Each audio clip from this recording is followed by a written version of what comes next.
There's a moment in Season 4, The Tooth Fairy's Tats 2000, if you want to look it up, where Kyle Broflovsky sits down next to Stan on a bench and says something that doesn't seem like much at the time. He says he's been having trouble sleeping. He says he sometimes feels like he isn't real. And then he says, and I need you to really hear this, I can sometimes see time slowing down. That's it. Just a kid saying a weird thing to his best friend. Stan doesn't really know how to respond. The show moves on. The episode is about something else entirely. The Tooth Fairy Black Market. A Rambo parody, existential philosophy. It's South Park. It's silly. You laugh and you forget. But some fans didn't forget. Some fans grabbed that line. I can sometimes see time slowing down. And they pulled on it. And what came out the other end is one of the most haunting, elegant, deeply weird fan theories ever constructed about any television show.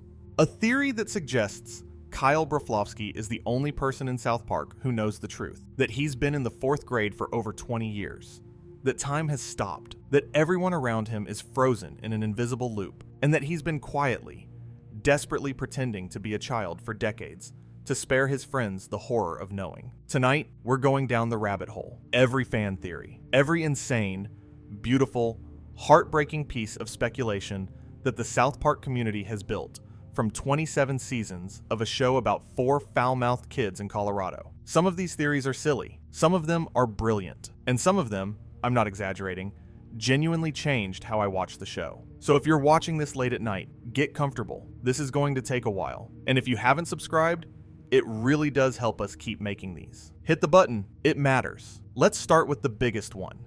The theory that holds all the others together. The theory about Kenny. You know the gag. Kenny dies. Stan says, oh my god, they killed Kenny. Kyle says, you bastards. And then next episode, Kenny's back. Alive and well, orange parka zipped up, voice muffled, standing at the bus stop like nothing happened. For the first 5 seasons of South Park, this was the show's most famous running joke. Kenny died in almost every episode. Crushed, burned, exploded, eaten, impaled, and nobody ever acknowledged it. The show treated his deaths as disposable comedy, a punchline that reset every week. But then, in the season 14 3-parter, Coon 2 Hindsight, Mysterion Rises, and Coon vs. Coon and Friends, which aired in late 2010, the show did something extraordinary. It explained Kenny. Under his superhero alter ego Mysterion, Kenny reveals that he's genuinely immortal. He can't stay dead. Every time he dies, his mother gives birth to him again, and he rapidly ages back to his current age overnight. His parents attended meetings of the Cult of Cthulhu while his mother was pregnant with him, and something happened during those meetings. Something connected to the Lovecraftian entity itself that made Kenny unable to die permanently. And here's the part that kills me. Kenny remembers every single death, every crushing, every burning, every explosion. He carries the memory of hundreds of deaths inside him, and nobody else remembers any of them. When he confronts Stan and Kyle about it, I die all the time and you assholes never remember. He proves his point by pulling out a gun and shooting himself in the head right in front of them. They're horrified. And then, moments later, they've completely forgotten it happened. That's not just a gag. That's a horror story wearing a comedy mask. Now, the show gave us the Cthulhu explanation, and more or less left it at that. But fans, being fans, weren't satisfied. They wanted to know more. They wanted to understand the mechanics. And the theories they came up with are, in some cases, more interesting than the show's own explanation. The first theory I want to talk about is the one that connects Kenny's immortality to the entire fabric of the show's reality. This theory, which originated on Reddit back around 2013 and has been refined by dozens of contributors since, suggests that Kenny's death and rebirth cycle doesn't just affect Kenny. It affects the entire town of South Park. Every time Kenny dies and is reborn, time itself glitches. The rebirth process, a baby growing to a 9-year-old overnight, creates a temporal distortion that freezes the aging process for everyone in the town's vicinity. Nobody ages because Kenny keeps dying. The town is caught in a loop that resets every time he comes back. Think about it. South Park premiered in 1997. The boys were 8 years old.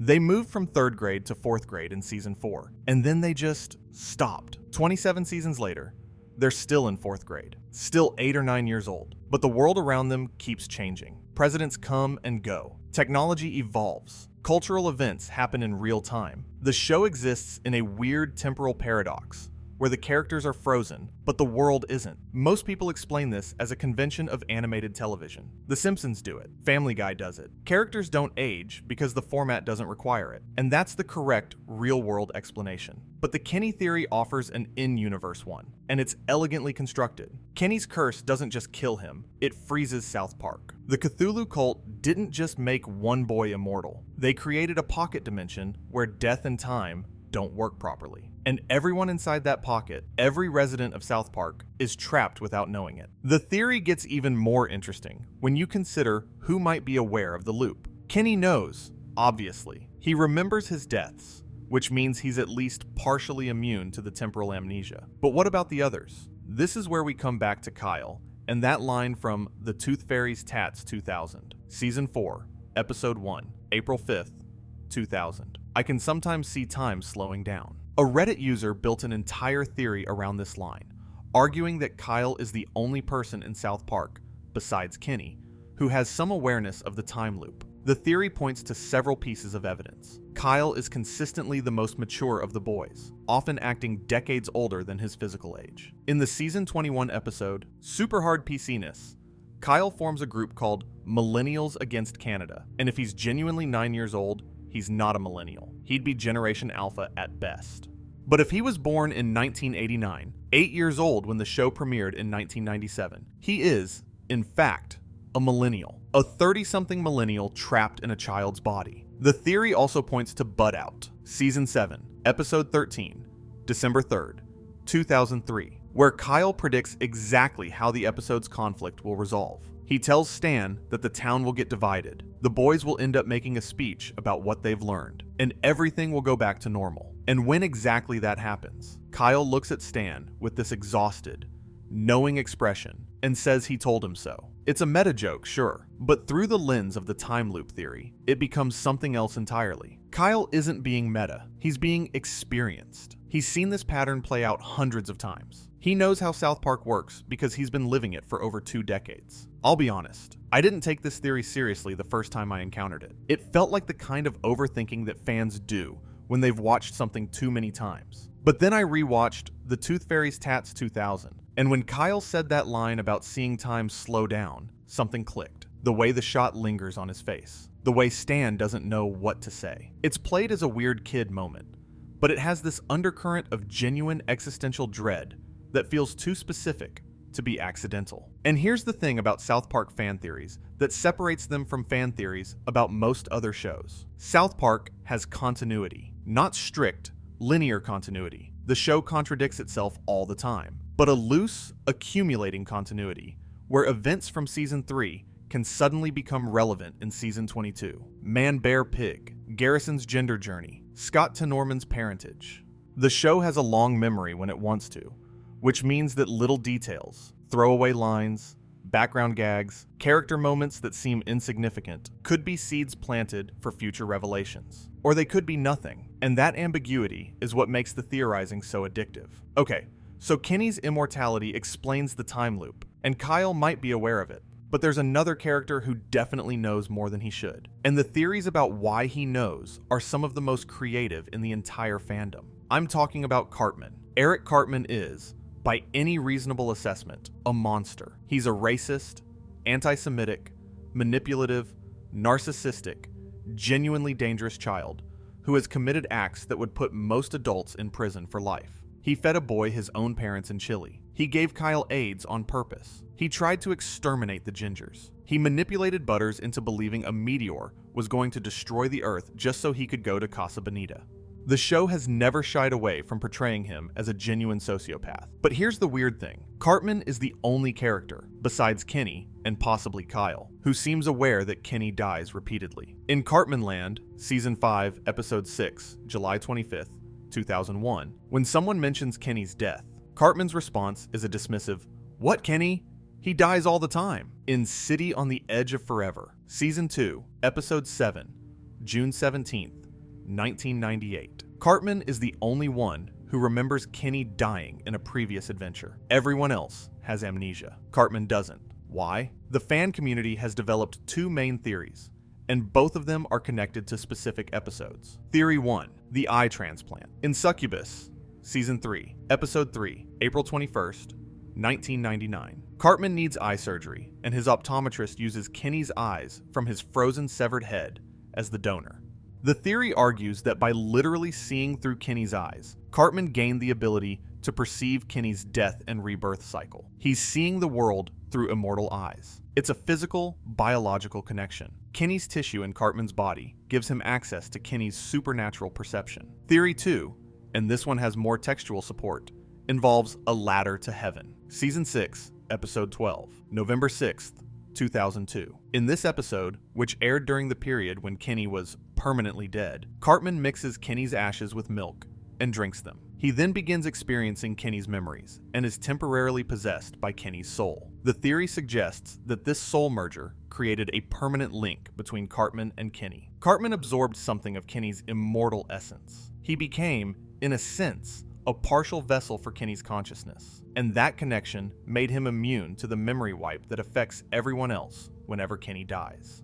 I love both of these theories because they take absurd, crude, deliberately silly South Park moments, an eye transplant from a severed head, drinking a dead friend's ashes with milk, and find genuine narrative logic in them. The show probably didn't intend these connections. Parker and Stone have said repeatedly that they don't plan far ahead, that most episodes are written in 6 days, that continuity is an afterthought. But that almost makes the theories more impressive. The fans are finding patterns in chaos. They're constructing a mythology from fragments that the creators scattered accidentally, and the mythology works. There's also a deeper version of the Cartman-Kenny connection theory that I find particularly compelling. In the original Spirit of Christmas short, the 1992 student film that Parker and Stone made at the University of Colorado, the proto-South Park that started everything, the character who looks like Cartman is actually named Kenny. And the character who looks like Kenny is unnamed. When the snowman kills the Cartman-looking character, the others shout, "Oh my God, Frosty killed Kenny!" The names and the bodies are swapped. From the very beginning of South Park's existence, Cartman and Kenny were linked, interchangeable, two halves of something. Some fans take this even further and suggest that Cartman and Kenny are, on some fundamental level, the same entity. That the Cthulhu cult didn't just curse one child, it split something between two children. Kenny got the immortality, Cartman got the awareness. They're bound together in a way that neither fully understands, and the show's recurring moments of connection between them, Cartman being Kenny's best friend, the eye transplant, the ashes drinking, the soul possession, are all manifestations of this primal bond. I think that's probably reading too much into it, but I also think that's the whole point of fan theories. You're not trying to find what the creators intended. You're trying to find what the text supports. And the text of South Park, across 27 seasons and over 300 episodes, supports a lot more than you'd expect from a show about foul-mouthed construction paper kids. Let me shift to a theory that's less about supernatural mechanics and more about the nature of the show itself. The Butters as narrator theory. This one comes from a Reddit user named Falketeer, and it goes like this. Everything we see in South Park is being recounted by an adult Butters to his therapist. Butters, sweet, gullible, endlessly trusting Butters, grew up traumatized by his childhood experiences, the abuse from his parents, the manipulation by Cartman, the constant grounding, the psychological torment, the time his own mother tried to drown him. As an adult, he sought therapy. And the show we're watching is Butters telling his therapist about his childhood, filtered through his innocent, credulous perspective. This theory is elegant because it explains so much. Why does South Park feel like a child's perspective on the world? Because it is. It's Butters' perspective. Why are the fantastical elements, aliens, celebrities, supernatural events, presented matter-of-factly? Because Butters believed they were real. His friends told him wild stories, and he accepted them without question. And now he's relaying them to his therapist exactly as he experienced them. Why is Butters present in so many episodes, even though he's not one of the main four? Because these are his memories. He's the constant. Everything else is filtered through him. The theory also explains why Butters is so often the victim. In therapy, you talk about what happened to you. You talk about the injustices you suffered. And Butters suffered more injustices than any other character on the show. His parents ground him for everything. Cartman uses him as a patsy, a punching bag, a tool. He's been locked in bomb shelters, sent to conversion camps, diagnosed with disorders he doesn't have, abused in ways that are played for comedy, but are genuinely harrowing, when you strip away the laughter. I find this theory incredibly poignant, because if it's true, then the entire show, all of it, every episode, every joke, every outrageous plot, is a cry for help. It's one man's attempt to process a childhood that damaged him in ways he's still trying to understand. The therapy framework doesn't diminish the comedy, it deepens it. You're watching Butters try to make sense of a world that was consistently, relentlessly cruel to him, and finding moments of beauty and laughter in the rubble. Now, other fans have offered variations on this theory. One Reddit user suggested that it's not Butters, but Cartman who's recounting everything to a therapist. That the entire show is Cartman processing his guilt over the evil acts he committed as a child. Another suggested it's a group recollection, multiple kids from South Park Elementary, now adults, reminiscing about their shared childhood, each contributing their own distorted memories. I've even seen a version that says it's Kenny telling the story, because who else would have the perspective of someone who's lived, died, and been reborn hundreds of times in the same town. But I keep coming back to Butters. Because of all the characters in South Park, he's the one who most needs therapy. He's the one whose inner life we see the most clearly. And he's the one who, in the show's most emotionally resonant moments, articulates truths that nobody else can. His speech at the end of Raisins, Season 7, Episode 14, December 10th, 2003, where he tells Stan that he'd rather be sad than feel nothing at all, is one of the most genuinely beautiful things South Park has ever produced. It's a moment of emotional wisdom that seems to come from somewhere deeper than an 8-year-old's experience. Maybe it comes from someone looking back on that moment from decades later, sitting in a therapist's office, finally understanding what he was trying to say. Alright, let me talk about the Four Horsemen theory, because it's wild and I love it, even though it mostly falls apart under scrutiny. The idea, originally proposed by a Reddit user named Intinu, is that the four main boys of South Park represent the four horsemen of the apocalypse. Kenny is death, obvious, given that he dies constantly, and even wears a hood that covers his face like a Grim Reaper. Cartman is conquest. His entire personality is built around dominating others, asserting control, demanding authority. Kyle is war. He's the most combative of the group, always fighting with Cartman, always willing to go to war over his principles. And Stan is famine, which is where the theory gets shaky, because Stan's connection to famine is tenuous at best. A later version of the theory, proposed by another Reddit user, reshuffled the assignments. Cartman stays as conquest. Kyle becomes famine. Not physical famine, but moral famine. The spiritual starvation of living in a town where nobody learns anything and nothing ever changes. Stan becomes death because he's the one who always announces Kenny's deaths. Oh my god, they killed Kenny, making him the herald of death.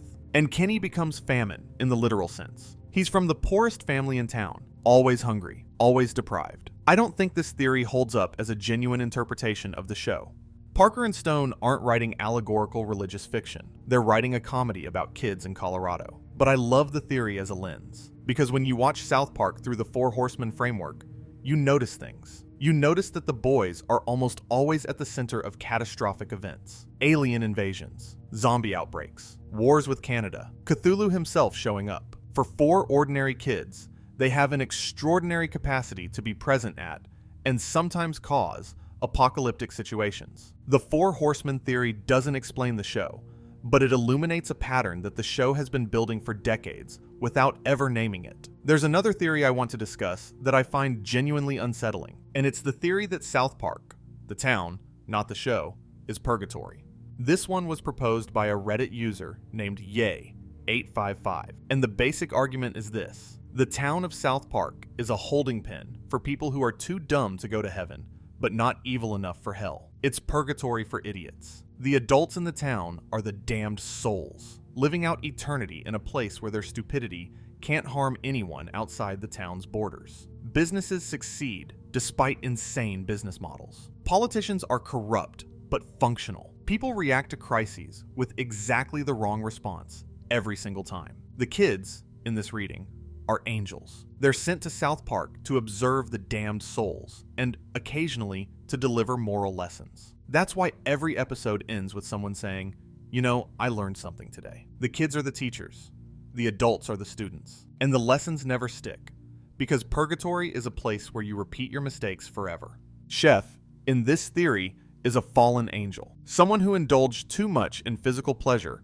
but is fundamentally good-hearted. He's sent to purgatory to help the child angels teach the adult souls, serving as an intermediary between innocence and damnation. His death in The Return of Chef, Season 10, Episode 1, March 22, 2006, represents his final departure from purgatory, dragged out by the forces of Scientology, which, in the show's cosmology, might as well be a demonic organization. And Kenny? Kenny is the test case. He's the soul they keep trying to process, dying and being reborn, cycling through purgatory over and over because the universe can't figure out where to put him. He's not evil enough for hell. He's not good enough for heaven. He's not stupid enough for purgatory. So he just loops. I don't believe this theory either, but I find it hauntingly poetic. The idea that every South Park episode is a day in purgatory, a day where the damned souls face a new challenge, learn nothing, and reset, has a strange, sad beauty to it. It reframes the show's episodic nature, not as a format constraint, but as a cosmological condition. The characters don't grow because they can't grow. They're stuck, and the only ones who sense it, Kenny, who cycles through death, and Kyle, who can see time slowing down, are the ones who suffer most. There's a fascinating sub-theory within the purgatory framework that connects to Garrison's Trump arc. In seasons 19 through 24, Mr. Garrison transforms into a Donald Trump figure, running for president, winning the election, and serving as a disastrous leader. The theory suggests that Garrison's presidency is purgatory within purgatory, a punishment specifically designed for him. Throughout the show, Garrison has been the character most resistant to self-awareness. He's denied his homosexuality, denied his incompetence as a teacher, denied the consequences of his actions. The Trump presidency is the ultimate consequence, a position of power that forces him to confront everything he's tried to avoid. He's terrible at it. He knows he's terrible at it, and he can't escape it. The theory even has an explanation for why the show eventually moved away from the Garrison as Trump storyline. In purgatory, once a soul has learned its lesson, once the punishment has achieved its purpose, the punishment ends. Garrison didn't exactly learn his lesson, but the show's depiction ran its course, and the cosmic machinery of purgatory moved on to the next test. I should also talk about a theory that predates the Mysterian reveal, and that I find historically fascinating. The early fan theory about how Kenny's rebirth actually works. Before the Cthulhu explanation was given in season 14, fans had been speculating for years, and some of them got remarkably close. The earliest textual hint at Kenny's rebirth mechanism comes from Cartman Joins Nambla, Season 4, Episode 5, June 22nd, 2000, where the McCormicks have a baby that looks exactly like Kenny, complete with the orange parka, shortly after Kenny dies earlier in the episode. This was the first time the show explicitly showed Kenny being reborn through his mother, and fans immediately seized on it. The prevailing theory was that Kenny's immortality was genetic, something passed down through the McCormick bloodline. Others connected it to the show's supernatural elements. South Park has always had witches, demons, and cosmic entities, so a cursed family isn't out of place. What's remarkable is that the fan community essentially predicted the Cthulhu explanation a decade before the show revealed it. The idea that Kenny's immortality was connected to a cult, to something his parents did before he was born, fans were theorizing about all of this years before Mysterion Rises aired. The show's answer, when it came, felt less like a revelation and more like a confirmation. This speaks to something deeply interesting about the relationship between long-running shows and their fan communities. When a show runs for over a decade without explaining a central mystery, the fans don't just wait, they fill the gap. They construct explanations that become so widely shared they start to feel canonical, even before confirmation. And when the show finally provides its answer, it has to satisfy not just the mystery, but the decades of theorizing that preceded it. The Cthulhu explanation works partly because it's good, but also because it aligns with what the fans already believed. Let me talk about one more set of theories before we continue. These are the theories about specific recurring visual elements that fans believe carry hidden significance. The visitors, the gray aliens in the backgrounds, have been tracked by dedicated fans for the show's entire run. Starting with the first episode, hidden alien figures appear in backgrounds, on buildings, in crowds. A dedicated group of theorists has mapped every single visitor appearance across all 27 seasons. The theory is that the visitors aren't random. They appear more frequently in episodes with supernatural themes, at specific moments of cosmic significance. They're observers, monitoring whatever experiment is being conducted in South Park. There's also the theory about the show's background music. The Latin chanting that accompanies moments of dark revelation, first used prominently in Damien, Season 1, Episode 10, February 4th, 1998, and reappearing in episodes like Britney's New Look, creates an acoustic thread connecting the show's most ominous moments. The theory is that this chanting isn't just atmospheric. It's the sound of the purgatory machinery operating, the background hum of whatever cosmic system is running the South Park experiment. And there's a meta-theory that makes my brain hurt. The theory that the fan theories themselves are part of the show's design. That Parker and Stone deliberately plant ambiguous details, throwaway lines, background gags, apparent continuity errors, specifically to generate fan theories. The theories aren't an unintended byproduct. They're the show's second layer. The surface layer is the comedy. The deeper layer is the conversation the comedy generates. And Parker and Stone are aware of both layers, engineering the show to operate on both simultaneously. The evidence is circumstantial, but suggestive. The show has repeatedly acknowledged its own fan community through meta jokes, through the Tweek and Craig example, where fan shipping became canon. Parker and Stone are aware that people theorize about their show. They've read the theories. And it would be entirely in character for them to deliberately plant material designed to fuel the theorizing. Not because they want fans to figure out a specific answer, but because they enjoy the process. They enjoy watching people overthink a show about foul-mouthed kids. It's the same impulse that drove the Terrence and Philip April Fool's prank. The delight of provoking a reaction. If this meta-theory is correct, then this entire video is exactly what Parker and Stone wanted. We're performing the role they wrote for us. We're the audience in their theater, reacting on cue. And you know what? I don't mind, because the process of finding meaning, whether it's planted or discovered, is intrinsically valuable. The theories make the show richer. They make rewatching more rewarding. They make conversations like this one possible. There's a theory that's been floating around the community for years that I think deserves more attention than it gets. And it's the theory about Cartman's self-loathing. This isn't a supernatural theory or a cosmological theory. It's a psychological one, and it's devastating. The theory goes like this. Eric Cartman is, beneath his bluster and cruelty, a deeply insecure child who hates himself. His racism, his anti-Semitism, his bullying, his manipulation, all of it is a defense mechanism. He projects his self-hatred outward because he can't bear to direct it inward. And Kyle Broflovsky is the target of his worst behavior. Not because Cartman hates Kyle, but because Kyle is the only person who consistently tells Cartman the truth about who he is. Kyle holds up a mirror, and what Cartman sees in that mirror is intolerable. The evidence for this is scattered throughout the series, but it's substantial. In 1%, Season 15, Episode 12, November 2nd, 2011, Cartman projects different aspects of his personality onto his stuffed animals, and then systematically destroys them. Polly Prissypants, his doll, starts telling him to grow up and change. Cartman responds by burning, cutting, and killing his stuffed animals, one by one. It's framed as a murder mystery, but what it really is, and the episode makes this fairly clear, is Cartman having a psychological breakdown. He's destroying the parts of himself that want to be different. He's killing his own potential for growth.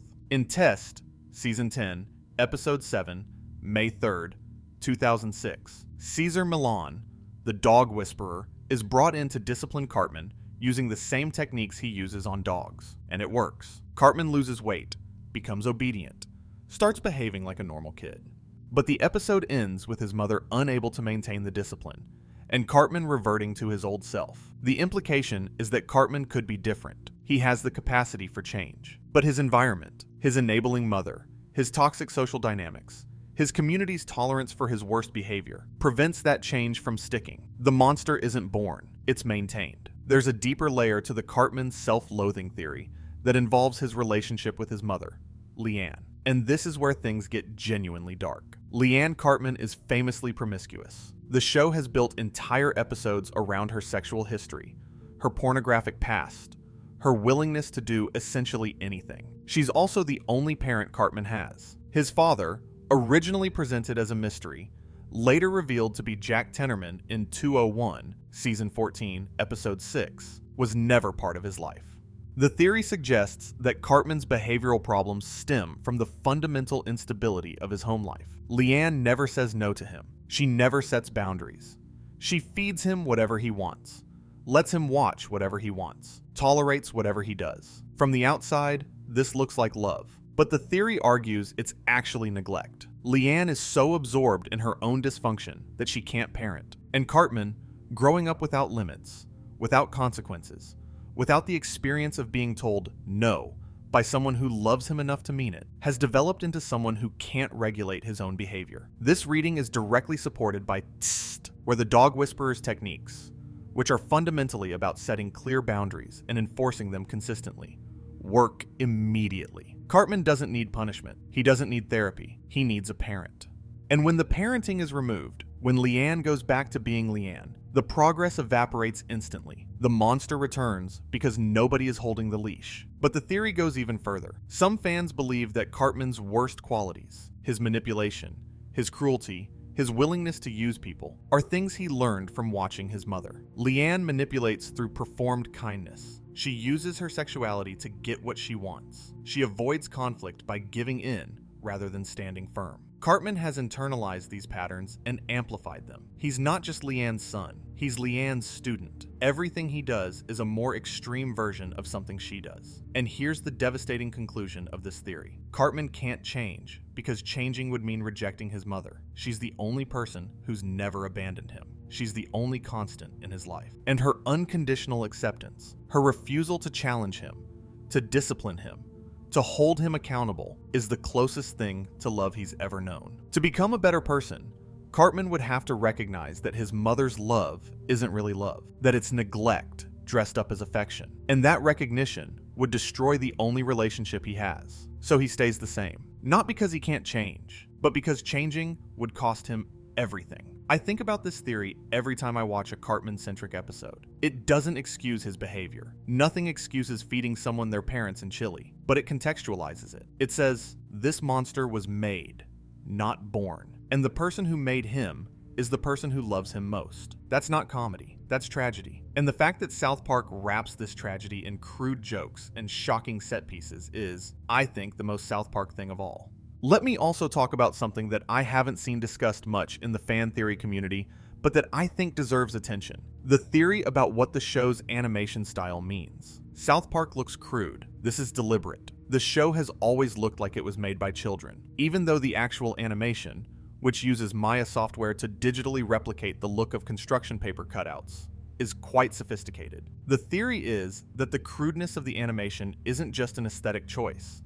It's a philosophical statement. The show looks simple because it wants to be underestimated. It wants you to look at the flat, geometric characters and the minimal backgrounds and think, this is just a dumb cartoon. And then, when it hits you with a devastating piece of satire or an unexpectedly emotional character moment, the impact is multiplied because you weren't expecting depth from something that looks this rough. This is actually a well-documented technique in visual storytelling. The simpler the visual style, the more the audience projects onto it. Scott McCloud, in his book Understanding Comics, argues that cartoon characters are more relatable than realistic ones because their simplicity allows viewers to see themselves in the character. South Park's construction paper kids are blank enough to be universal. They could be anyone. They could be you. And that universality is part of what makes the show's commentary so effective. When Cartman does something horrible, you recognize the impulse. Not because Cartman looks like a real person, but because his simplicity strips away all the surface details that would make him specific and leaves only the essential human traits underneath. The fan theory extends this further. The animation style is itself a form of satire. In a media landscape where animation studios spend hundreds of millions of dollars on photorealistic CGI, South Park deliberately looks like it cost $12 to make. And that visual contrast between the show's apparent cheapness and its actual intelligence mirrors the show's thematic contrast between surface crudeness and underlying depth. The animation teaches you how to watch the show. If you can look past the ugly surface, you'll find something beautiful underneath. If you can't, if you dismiss the show based on how it looks, then the show has identified you as exactly the kind of person it's making fun of. I want to share one more observation that has become its own mini-theory in the community, and it's about the relationship between South Park and the passage of time in the real world. The show premiered on August 13th, 1997. We are now approaching the 30th anniversary. There are adults today who are younger than South Park. Some of them grew up watching it. Some of them discovered it in their teens, and each generation of viewers brings a different relationship to the show's content. The theory is that South Park means different things to different generations, and that those different meanings coexist simultaneously. For Gen X viewers, who were in their 20s when the show premiered, South Park was a rebellion, a crude, anarchic middle finger to the cultural establishment. For millennial viewers who grew up with the show, it was a mirror, a reflection of their own developing sense of humor and political awareness. For Gen Z viewers who discovered the show retrospectively, it's a historical document, a record of how a previous generation thought about race, gender, politics, and power. This generational theory is important because it means that the meaning of South Park is constantly shifting. An episode that felt progressive in 2005 might feel regressive in 2025. A joke that was cutting-edge satire in 2003 might feel dated in 2023. And the fan theories shift with these perceptions. The Butters as narrator theory, for example, reads differently depending on your age. A younger viewer who's grown up with therapy culture might find it intuitive. Of course, Butters is processing his trauma. An older viewer who remembers when the show was just a crude comedy might find it overthought. The theories aren't fixed. They evolve with the audience. And the audience evolves with the culture. And South Park, stubbornly, defiantly, impossibly, keeps going, adding new material for new generations of theorists to process. It's an ecosystem. The show feeds the theories feed the community feeds the show, and the cycle continues. Week after week, year after year, theory after theory, death after death after death. Some fans have taken this further and suggested that Cartman's obsession with Kyle is actually a form of love. Not romantic love, necessarily, though there are theories about that too, and I'll get to them, but a dependency. Cartman needs Kyle the way an addict needs their substance. Kyle makes him feel something, whether that something is rage, rivalry, contempt, or something deeper. It's the most intense emotional connection Cartman has with anyone. In Smug Alert, Season 10, Episode 2, March 29th, 2006, when Kyle's family moves away, Cartman secretly drives to San Francisco to rescue them. He risks his life, Cartman, who normally wouldn't risk a hangnail for anyone, to bring Kyle back. And then he swears Butters to secrecy about it, refusing to take credit. Why? Because admitting he needs Kyle would be admitting vulnerability. And vulnerability is the one thing Cartman cannot allow. I think about this theory a lot because it reframes the entire Cartman-Kyle dynamic from bully and victim to something far more complicated. It's a theory about codependency, about the ways that toxic relationships persist because both parties are getting something from them. Cartman gets someone who sees him clearly. Kyle gets someone to fight against, which gives his moral righteousness a purpose. They need each other in ways neither of them would ever admit. And if you watch the show through this lens, their interactions take on an entirely different texture. There's also the theory about Cartman's relationship with his mother, which is connected to the self-loathing theory, but goes in a darker direction. Leanne Cartman is famously promiscuous. The show has built entire episodes around her sexual history, her pornographic past, her willingness to do essentially anything. But she's also Cartman's sole parent. His father, originally presented as a mystery, resolved in the infamous April Fool's prank episode, later revealed to be Jack Tenorman in 201, was never part of his life. The theory suggests that Cartman's behavioral problems, his racism, his need for control, his inability to form genuine attachments, stem from the fundamental instability of his home life. Leanne never says no to him. She never sets boundaries. She feeds him whatever he wants, lets him watch whatever he wants, tolerates whatever he does. From the outside, this looks like love, but the theory argues it's actually neglect. Leanne is so absorbed in her own dysfunction that she can't parent. And Cartman, growing up without limits, without consequences, without the experience of being told no by someone who loves him enough to mean it, has developed into someone who can't regulate his own behavior. This reading is supported by Tst, where the dog whisperer's techniques which are fundamentally about setting clear boundaries and enforcing them consistently, work immediately. Cartman doesn't need punishment. He doesn't need therapy. He needs a parent.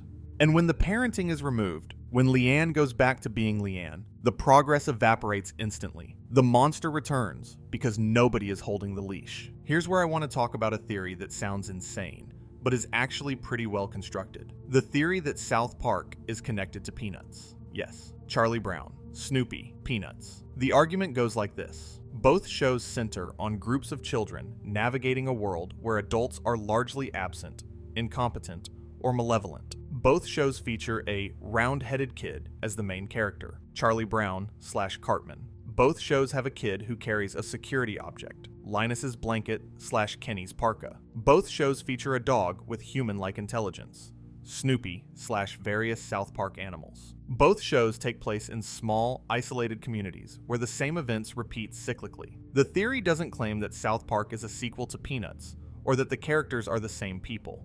Instead, it suggests that Parker and Stone, who grew up watching Peanuts, unconsciously recreated its character archetypes in a darker, more adult context. Stan is Charlie Brown, the everyman who's constantly disappointed by the world. Kyle is Linus, the intelligent, philosophical one. Cartman is Lucy, the bully who gets away with everything. And Kenny is... well, Kenny is something Peanuts never had, because Peanuts never killed its characters. I don't think this theory reveals anything profound about South Park, but I think it reveals something interesting about how archetypes persist across generations of storytelling. The same fundamental character types, the everyman, the philosopher, the bully, the victim, keep appearing because they represent something real about how groups of children organize themselves. South Park isn't derived from Peanuts, but they're both derived from the same source: the universal experience of being a kid surrounded by other kids, trying to figure out how the world works. Okay, I want to talk about the theory that Stan Marsh is Trey Parker's self-insert and what that means for the show as a whole. This isn't so much a theory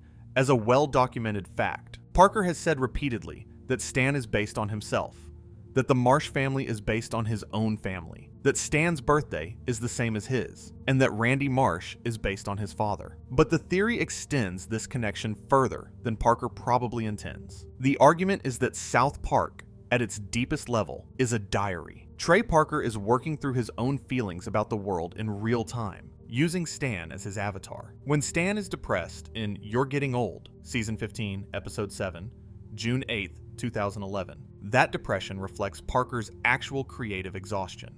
When Stan sees everything as literal crap, that's Parker expressing his disillusionment with the show, with the culture, with the creative process itself.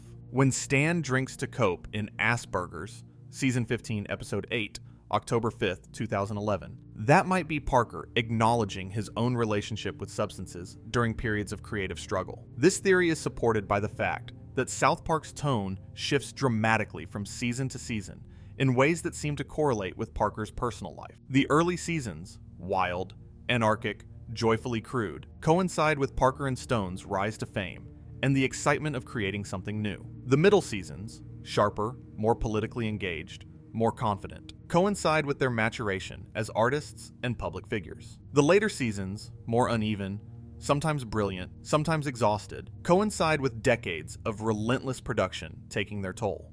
If the show is a diary, then the bad episodes aren't just creative failures. They're bad days. And the great episodes aren't just artistic triumphs. They're days when Parker felt alive, inspired, connected to something. The show isn't just reflecting the culture. It's reflecting the emotional state of the man who makes it. And that's why it feels so alive. Because it's not a product. It's a person. I want to spend some time on a cluster of theories that I find particularly fascinating, and they all revolve around the same question. What is South Park? Not the show, the town. What is this place? Because if you step back and look at the town of South Park as a fictional location, it's insane. Alien invasions happen there. Celebrities show up randomly. The government conducts experiments. Ancient evils awaken. Time travel is possible. Cthulhu manifests physically. Jesus Christ lives there and hosts a cable access show. Satan is a regular visitor. Sentient Christmas Pooh is a civic figure. Guinea pigs the size of buildings attack. Mecha Streisand destroys the town and it rebuilds overnight. No real town experiences a fraction of this. And while the obvious explanation is, it's a cartoon, anything can happen, fans have proposed more interesting alternatives. The supernatural experiment theory suggests that a secret organization, possibly connected to the government, possibly connected to the Cthulhu cult, is using South Park as a testing ground for paranormal activity. The town's remote location in the Colorado mountains makes it perfect for containment. The residents' consistent inability to remember or learn from catastrophic events, their perpetual amnesia, might be a side effect of the experiments, rather than mere stupidity. This theory connects to the Kenny time loop theory, the purgatory theory, and several others. They're all trying to answer the same fundamental question: why does this town exist the way it does?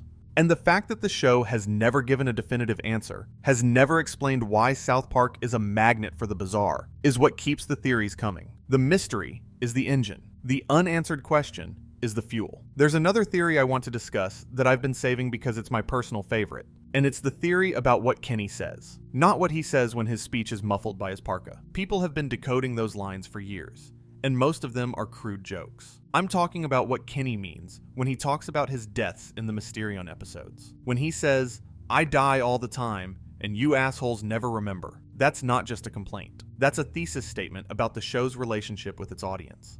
Because we don't remember either. We, the viewers, treat Kenny's deaths the same way Stan and Kyle do. We laugh. We say the catchphrase, and then we move on. We don't mourn. We don't process. We certainly don't remember specific deaths from episode to episode. Kenny is talking to us as much as he's talking to his friends. He's saying, "You've watched me die hundreds of times, and it's never bothered you." And that says something about you. This is a theory about complicity, about what it means to consume violence as entertainment, about the desensitization that happens when death becomes a punchline. South Park has always been aware of its own crudeness, its own capacity for shock value. And Kenny's confession in the Mysterion episodes might be the show's most honest moment of self-reflection. A character looking directly at the audience and saying, "You think this is funny, but for me, it's real." I keep circling back to something as I go through all these theories. Every single one of them. The time loop, the purgatory, the narrator theory, the self-insert theory, the Four Horsemen, they all share a common thread. They're all attempts to find meaning in a show that is, on its surface, gleefully meaningless. South Park presents itself as chaos, for kids, crude animation, toilet humor, political satire, no consequences, no growth, no end. But the fan theories insist that there is meaning, that the chaos has a pattern, that the crudeness conceals depth, that the jokes are doors to something more. And I think the fans are right. Not because any specific theory is correct. I don't think South Park is literally purgatory, or that the boys are literally the Four Horsemen, or that Butters is literally telling his therapist about his childhood. But I think the impulse behind the theories is correct. The impulse to look deeper, to take something that the culture dismisses as crude, and find the intelligence underneath, to refuse the surface reading and dig for the subtext. Because South Park does have subtext. It always has. Under the fart jokes and the racial humor and the celebrity mockery, there are genuine observations about human nature, about power, about the gap between what we say and what we believe. The fan theories are a way of honoring that subtext, of saying, this show is smarter than it looks, and we're smart enough to see it. There are theories I haven't had time to cover tonight. The theory that Officer Barbrady can't read because he's been memory wiped so many times by the government that his cognitive function has degraded. The theory that Randy and Sharon Marsh's marriage mirrors the stages of Trey Parker's own relationships. The theory that every season of South Park corresponds to a stage of psychological development. The theory that Tweek and Craig's relationship, which started as a joke in season 19's Tweek x Craig, which aired on October 28th, 2015, was Parker and Stone's way of exploring their own feelings about how fan communities create narratives that the creators never intended. And then the creators have to decide whether to honor or reject those narratives. I could spend another 3 hours on these. And honestly, I probably will.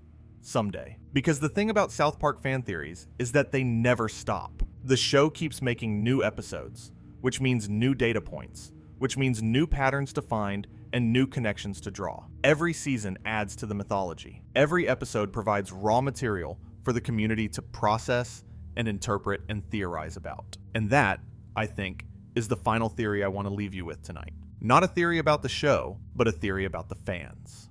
The theory is this: The reason South Park inspires so many theories, more than most animated shows, more than most live-action shows, more than almost anything else on television, is because the show respects its audience enough to leave gaps. It doesn't explain everything. It doesn't resolve every thread. It throws ideas at the wall, sees what sticks, and moves on. And in those gaps, in the space between what the show says and what it means, the fans build their theories. The gaps are the invitation. The silence is the prompt. South Park doesn't tell you what to think. It shows you something outrageous and lets you figure out what it means. And the fan theories are evidence that the figuring out is happening. That people are engaging with this show, not as passive consumers, but as active interpreters. That a show made of construction paper and profanity has inspired the same kind of deep, obsessive, beautiful theorizing that people bring to Shakespeare and Star Wars and the Bible. That's not a failure of the show. That's its greatest achievement. I don't know if Kyle is really a 33-year-old trapped in a child's body. I don't know if Kenny's deaths are freezing time. I don't know if Butters is narrating everything from a therapist's couch. I don't know if Cartman secretly loves Kyle. I don't know if South Park is purgatory. But I know this: a show that makes people ask those questions. A show that inspires that kind of thinking, that depth of engagement, that willingness to look beneath the surface, is a show that matters. Whether the theories are right or wrong is beside the point. The point is that people care enough to ask. And maybe that's the deepest theory of all. Maybe the town of South Park exists for the same reason the show does. Not to provide answers, but to make you think, to sit with uncertainty, to wonder. Some questions aren't meant to be answered. Some mysteries are better left open. And if you're lying in bed right now, half asleep, turning one of these theories over in your mind, if you're thinking about Kenny dying and being reborn, about Kyle seeing time slow down, about Butters sitting in a therapist's office decades from now, trying to explain the town where he grew up, then the show has done what it set out to do. It's gotten inside your head, and it's not coming out. But wait, I'm not done. I told you we'd be here a while, and I meant it, because there are entire categories of South Park fan theories we haven't even touched yet. We've covered the cosmological theories, the time loop, the purgatory, the supernatural experiment. We've covered the character psychology theories, Cartman's self-loathing, the Butters narrator, the Cartman-Kenny soul bond. But there's a whole other dimension of theorizing that I find equally fascinating, and it's the theories about specific episodes and arcs that fans believe contain hidden messages the show never explicitly states. Let me start with one that's gained a lot of traction in recent years: the theory about Randy Marsh and Sharon Marsh's marriage as a metaphor for Trey Parker's relationship with South Park itself. Here's the setup. Randy Marsh started the series as a background character, Stan's dad, a geologist, which is based on Parker's actual father, who worked for the U.S. Geological Survey. In the early seasons, Randy was a straight man, a normal dad who occasionally got caught up in the town's insanity. But over the course of the series, Randy evolved. He became increasingly unhinged, increasingly obsessed with trends and fads, increasingly the source of chaos rather than a victim of it. By season 23, he'd moved his family to a marijuana farm and become one of the show's most prominent characters. Sharon, throughout all of this, has remained the show's most consistently sane character. She sees through the trends.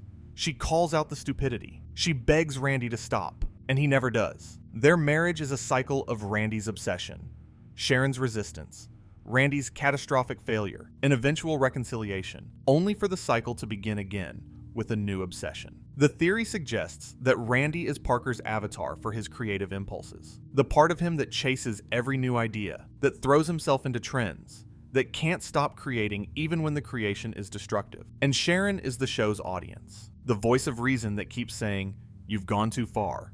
You need to pull back. This isn't working." Their marriage isn't just a comedy subplot. It's Parker processing his own relationship with the creative process.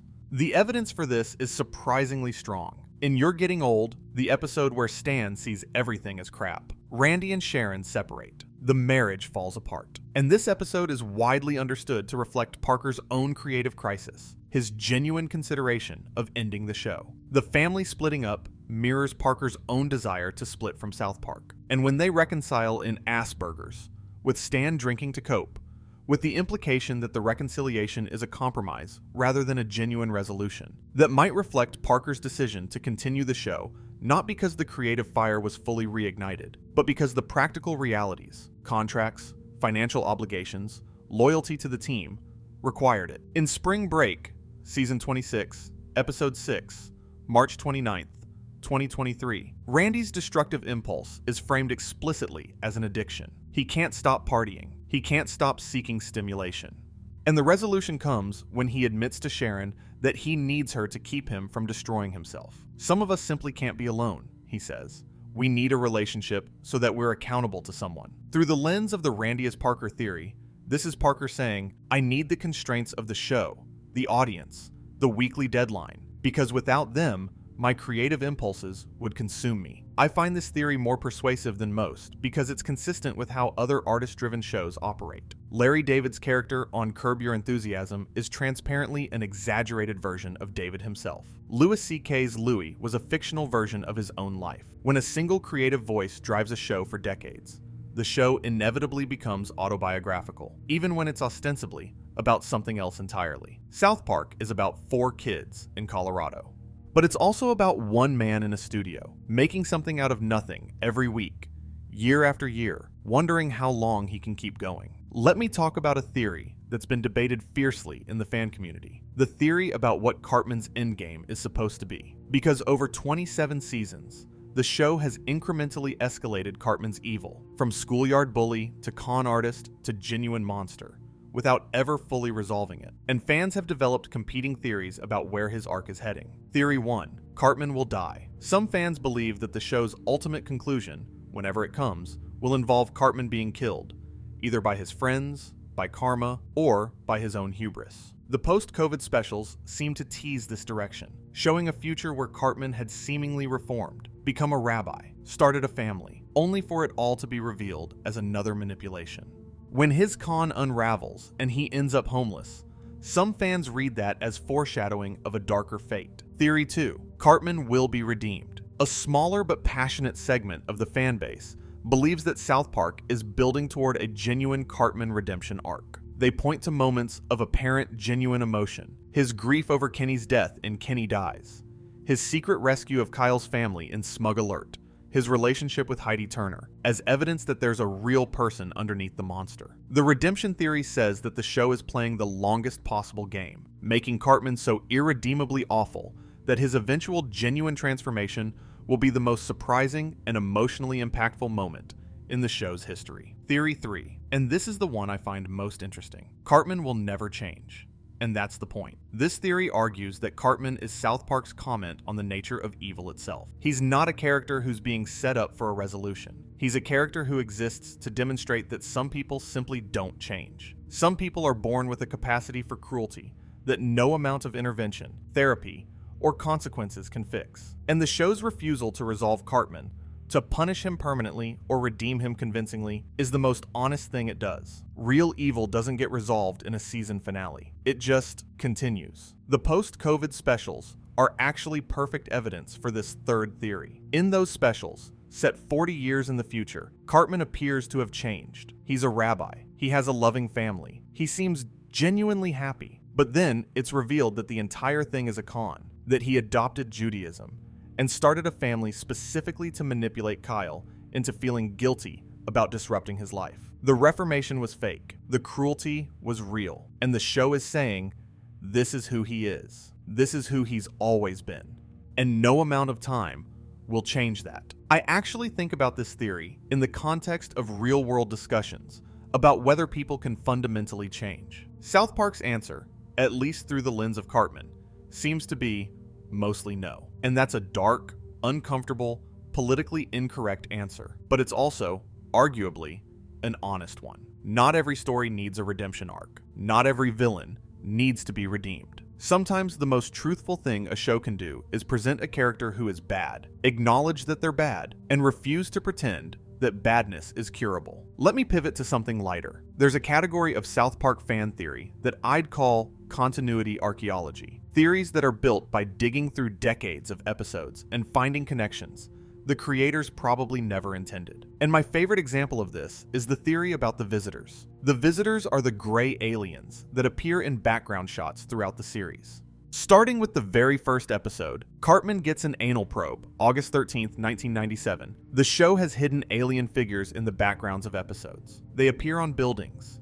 in crowds, behind trees, in Windows. They're South Park's equivalent of the hidden Mickey in Disney films. Most fans know about them. What most fans don't know is that a dedicated group of theorists has been tracking every single visitor appearance across all 27 seasons and mapping them. The theory that emerged from this mapping project is that the visitors aren't random. They appear in specific locations and at specific times that correspond to moments of supernatural or cosmic significance within the show. They're present when Kenny dies. They're present during Cartman's most evil moments. They're present when the town experiences catastrophic events. The theory suggests that the visitors aren't just Easter eggs, they're observers.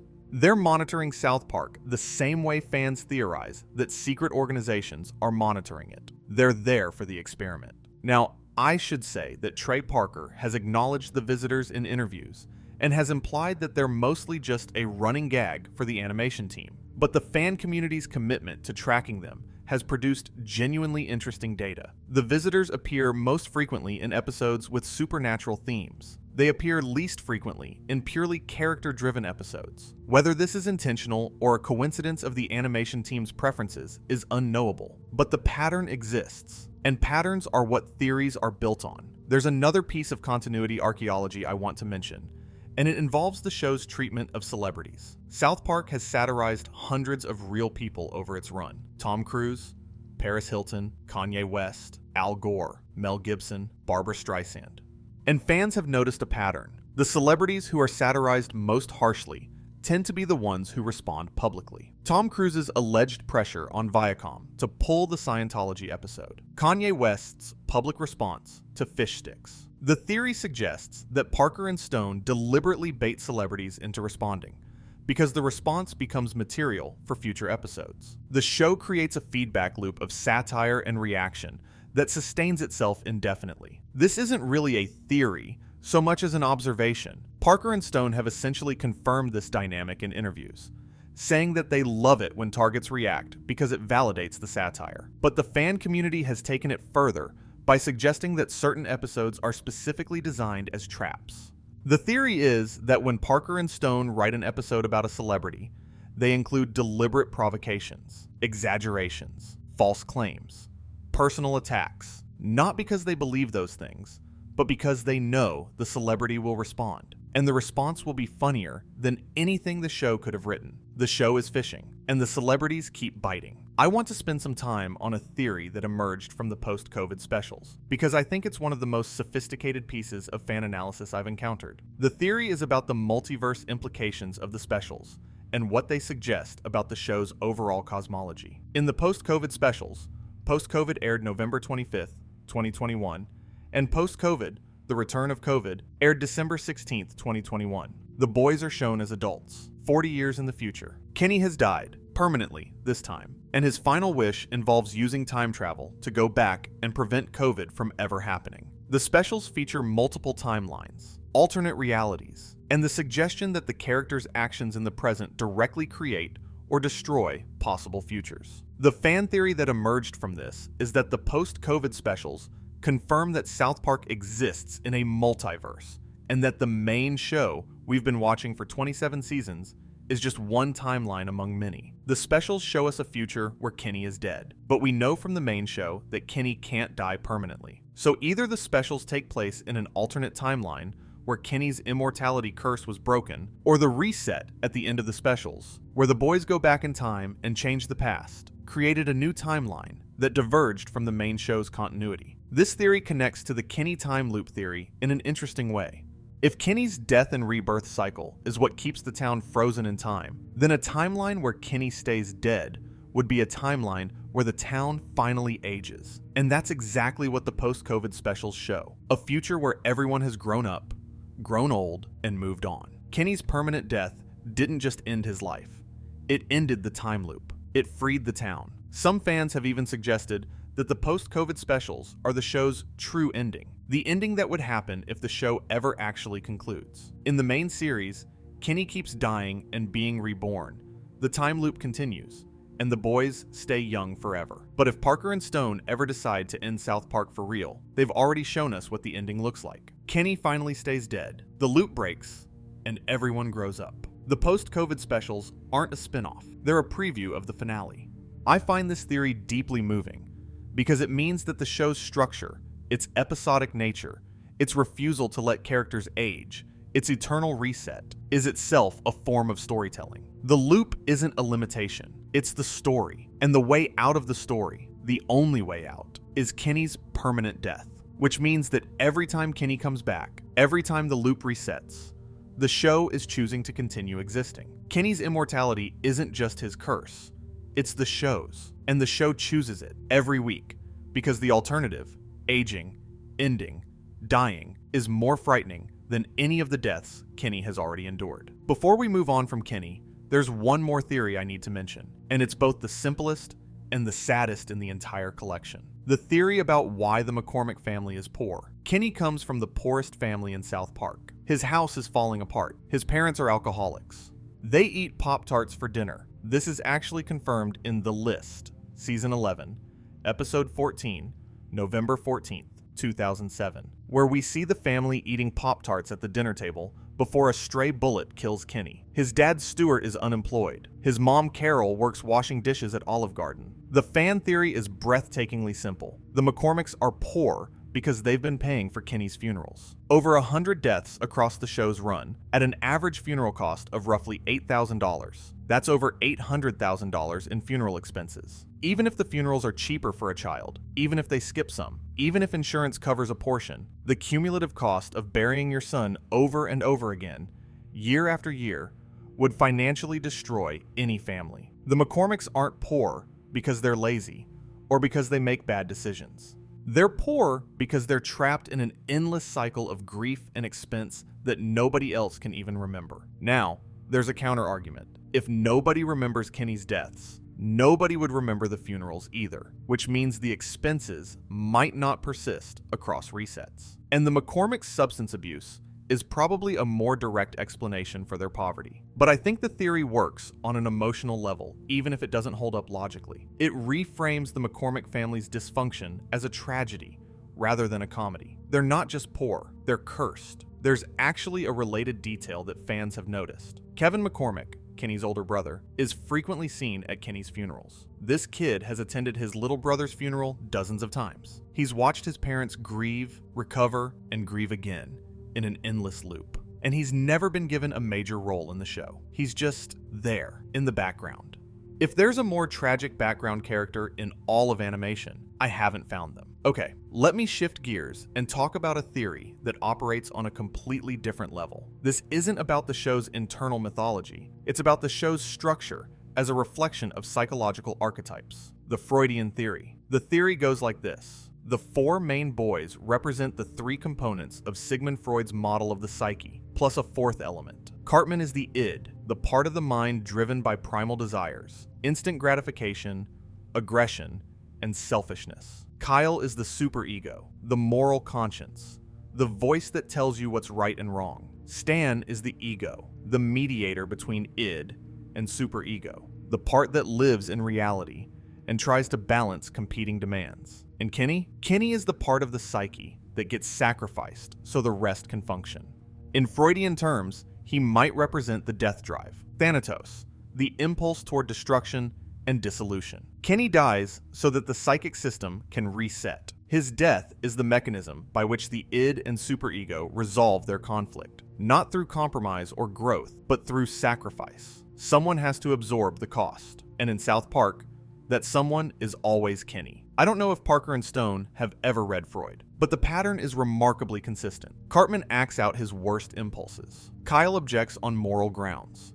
Stan tries to mediate. Kenny dies. Reset. Repeat. The four boys aren't just friends. They're a psychological ecosystem. Remove any one of them, and the whole thing collapses, which is exactly what happened in Season 6, when Kenny was permanently dead and the group dynamics noticeably floundered until he came back. This theory also explains why Cartman and Kyle's relationship is so intense. The id and the superego are in perpetual conflict. They need each other, but they can never be at peace. Their conflict is the engine of the psyche. And in South Park, the conflict between Cartman and Kyle is the engine of the show. Now let me talk about a theory that's less intellectual and more romantic. The theory that Cartman is secretly in love with Kyle. Look, I know. But hear me out, because this theory has more textual support than you'd expect. Young children, when they don't know how to express attraction, often express it through hostility, pulling pigtails, name-calling, bullying. Cartman's obsessive fixation on Kyle, his constant need to antagonize him, his refusal to simply walk away, his apparent inability to function without Kyle in his life, reads, through a certain lens, as the behavior of a child who doesn't understand his own feelings. In Smug Alert, Season 10, Episode 2, March 29th, 2006, Cartman secretly drives to San Francisco to rescue Kyle's family when they move away. He risks his life. He swears Butters to secrecy. Why would the most selfish person in South Park do something so altruistic for someone he supposedly hates? The theory says, because he can't live without Kyle. Not because he needs someone to hate, because he needs Kyle, specifically. In Asperger's, Season 15, Episode 8, October 5th, 2011, after Stan drifts away from the group, Cartman and Kyle are shown hanging out together almost like friends. They call each other Fat Ass and Jew Boy with what seems like genuine affection. There's a warmth between them that the show rarely acknowledges. I'm not fully on board with this one. I think it's more likely that Cartman's fixation on Kyle is a straightforward expression of narcissistic supply. Kyle gives him the reaction he craves. But I appreciate the theory because it humanizes Cartman in a way that the show itself rarely does. There's a version of this theory that I find even more compelling though, and it's not about romance at all. It's about dependency. The theory is that Cartman and Kyle are locked in what psychologists call a codependent relationship, a dynamic where both parties are getting something from the toxicity that they can't get anywhere else. Cartman gets someone who sees him clearly. Kyle gets someone to fight against, which gives his moral righteousness a purpose. Remove the other person, and each of them loses a fundamental part of their identity. Think about what happens whenever Cartman and Kyle are separated for extended periods. In You're Getting Old and Asperger's, when Stan drifts away and the group dynamics shift, Cartman and Kyle gravitate toward each other almost immediately. They start hanging out. They develop something resembling a friendship. Not a healthy friendship. Nothing involving Cartman is healthy, but a genuine connection. And when Stan comes back and the status quo restores, they snap back into their antagonistic roles as if the friendship never happened. This pattern, briefly connecting, then reverting to hostility, is the textbook behavior of codependent relationships. Both parties know the relationship is toxic. Both parties return to it anyway, because the alternative, being alone, being without the other person, being without the dynamic that defines you, is worse than the toxicity. Parker and Stone have compared the Cartman-Kyle relationship to the dynamic between Archie Bunker and Michael Meathead Stivic on All in the Family. That's a revealing comparison, because Archie and Meathead are famously locked in a similar dynamic, perpetual ideological conflict that masks a genuine, complicated attachment. Archie needs Meathead to argue with. Meathead needs Archie to be outraged by. They're each other's purpose. And Cartman and Kyle are the same thing, expressed through the vocabulary of 8-year-olds. There's actually a moment in the show's history that the fan community has latched onto as evidence for the depth of this connection. And it's from The Death of Eric Cartman, Season 9, Episode 6, April 13th, 2005. In this episode, the other boys decide to ignore Cartman completely, to treat him as invisible. Cartman interprets this as meaning he's dead, and becomes convinced he's a ghost. What's fascinating is how quickly Cartman's sense of self collapses without the social feedback that usually sustains it. He goes from confident bully to terrified wraith in the space of an episode. His identity depends entirely on other people reacting to him. Without reactions, he's nothing. The theory extends this observation to argue that Cartman's identity is not self-generated. It's relational. He doesn't exist in isolation. He exists in the space between himself and the people around him. And Kyle is the most important person in that space. Kyle's outrage defines Cartman's power.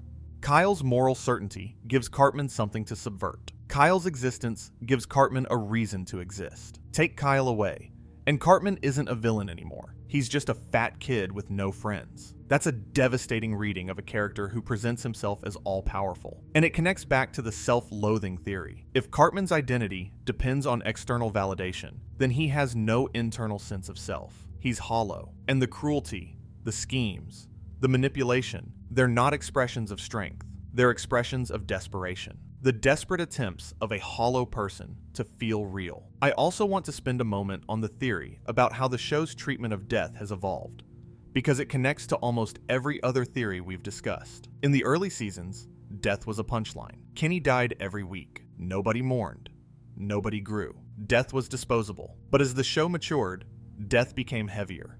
Chef's death in The Return of Chef felt like a genuine loss. Kenny's permanent death in Season 5's Kenny Dies, November 5th, 2001. Wait, actually, let me correct myself here. Kenny Dies aired on December 5th, 2001. That episode was one of the first times the show treated death seriously. Cartman's grief, or apparent grief, over losing his friend felt real, even though it turned out to be another manipulation. And the episode forced the audience to confront what it felt like when the show's most famous punchline wasn't funny anymore. The fan theory is that the show's evolving treatment of death mirrors Parker and Stone's own evolving relationship with mortality. In their 20s, death was abstract, something that happened to other people, something you could joke about. In their 40s and 50s, death became real. Friends aged, parents got sick. The certainty of your own mortality became harder to ignore, and the show's tone shifted accordingly.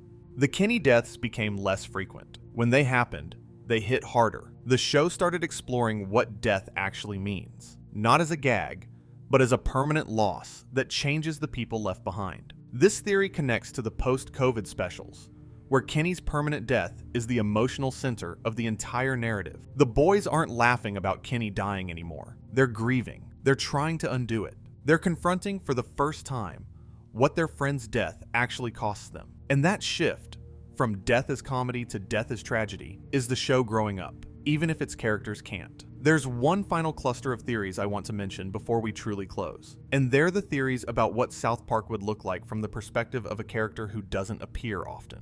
Imagine the show told from Craig Tucker's perspective, a kid who consistently tries to stay out of the chaos, who flips people off as a reflexive defense mechanism, who wants nothing to do with the insane adventures the main boys constantly get dragged into. From Craig's perspective, South Park isn't a comedy. It's a horror story. A town where reality breaks down weekly, where children die, where cosmic entities manifest, where the adults are useless, and where 4 specific kids seem to be at the epicenter of every disaster. Craig doesn't know about the Cthulhu cult, or the time loop, or the purgatory. He just knows that weird stuff keeps happening, and it usually happens near Stan, Kyle, Cartman, and Kenny. Or imagine the show from Karen McCormick's perspective, Kenny's little sister, who adores him as her guardian angel. Karen sees her brother die constantly, but unlike the other characters, she seems to have some residual awareness of it. She calls Kenny her angel. She senses that he's protecting her from something. From Karen's perspective, the show is about faith, about believing in someone who keeps disappearing and returning, about trusting that the universe is ordered even when it looks like chaos. These perspective shift theories don't change the show's events, but they change the meaning of those events. And that's what fan theories do at their best. They don't add new information. They add new meaning to information that already exists. They take the same construction paper characters, the same crude animation, the same 22-minute format, and they find depth that the surface never promised. They find tragedy in comedy. They find philosophy in profanity. They find love in a show that pretends to be about hate. Speaking of romance, let me touch on the Tweek and Craig theory, because it's one of the rare fan theories that the show actually validated. In Tweek x Craig, Season 19, Episode 6, October 28th, 2015, the Asian girls at South Park Elementary create yaoi fan art depicting Tweek and Craig as a romantic couple. The boys are horrified, but by the end of the episode, their fake relationship starts feeling real, and in subsequent seasons, they're treated as a genuine couple. The fan theory that preceded this episode, that Tweek and Craig had romantic chemistry, turned out to be correct. Not because the fans predicted what would happen, but because the fans created what happened. The yaoi fan art in the episode is a metaphor for real fan theories. Fans project relationships onto characters, and sometimes the creators honor those projections. Parker and Stone have talked about how the decision to make Tweek and Craig a real couple was influenced by the fan community's enthusiasm for the pairing. Theory became canon. Let me talk about another cluster of theories that operate on the production level rather than the narrative level. Some fans believe that every season of South Park corresponds to a specific emotional state or life phase that Parker was going through. Season 1 through 3, chaotic, joyful, full of crude energy. Seasons 4 through 8, sharper, more confident. Season 9 through 14, oscillating between brilliance and burnout. Seasons 15 onward, more introspective, interested in aging and disillusionment. The evidence is mostly vibes-based, I'll admit. But You're Getting Old, the episode where Stan sees everything as crap, aired on June 8, 2011, when Parker was 41. That's textbook midlife crisis territory. The show's darkest moments tend to cluster around periods where Parker was, by his own account, struggling. If this theory is correct, then watching South Park chronologically is like reading someone's autobiography in real time.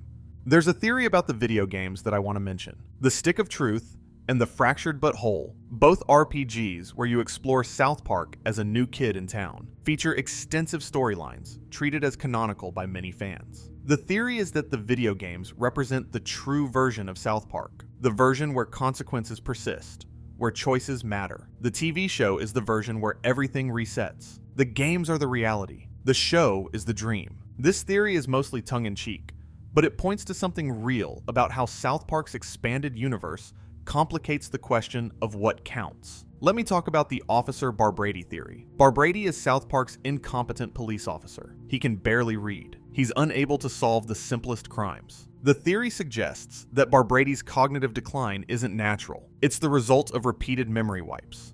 If whatever entity is running the South Park experiment regularly wipes the memories of the town's residents, Barbrady, as the town's law enforcement, would be wiped more frequently than most. Every time something supernatural needs to be covered up, Barbrady gets another wipe, and the cumulative effect has degraded his cognitive function to the point where he can barely function. This theory is pure speculation, but it's a neat piece of world building that explains a character trait through the show's established supernatural mechanics. Barbrady is dumb because he's funny when he's dumb. That's the real explanation. But the theory gives him a backstory, a tragedy, a reason. There's a theory about Randy and Sharon that goes beyond the Randy as Parker reading. Some fans have noticed that their marriage follows a very specific pattern. In the early seasons, Sharon is the dominant partner. In the middle seasons, the dynamic shifts as Randy pursues his obsessions.